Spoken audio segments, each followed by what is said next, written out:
So napilitan lang si Manuel bumalik kay Hazel. Dahil sa deal? Oo. At pumayag ka? Bakit? May choice ba ako, Noah?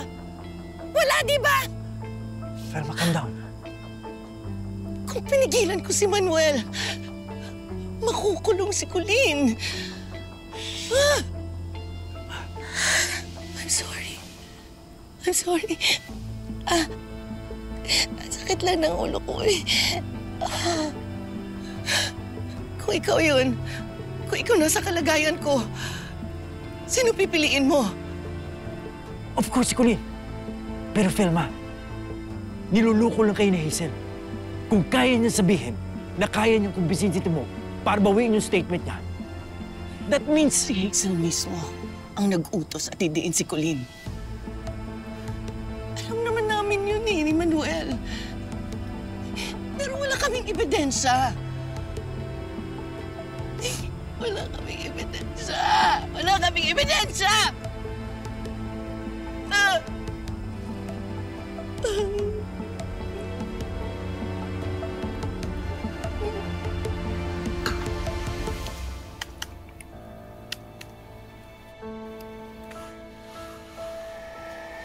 Manuel, nagluto ako ng chicken pastel.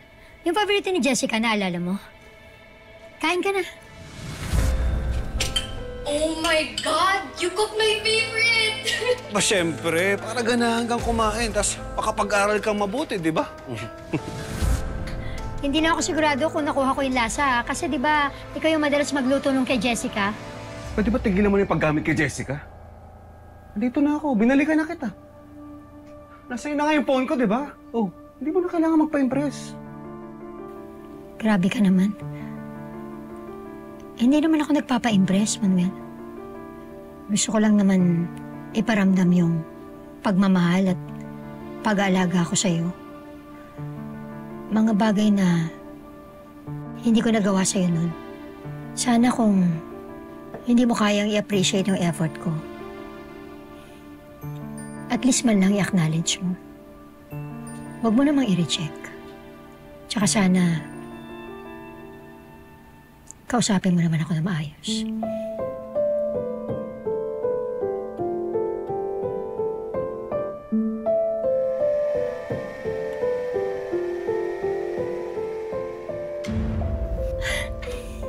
Naku, sana magustuhan mo. Sige na. Ito. Ako na. Okay. Babalik na ako sa trabaho. Anong trabaho? Medical transcription. Inoferan kasi ako ni Miles na bumalik sa Southcrest, kaya lang mas pinili ko mag-work from home para mas matutukan kita. Tsaka para masamahan kita sa therapy sessions mo.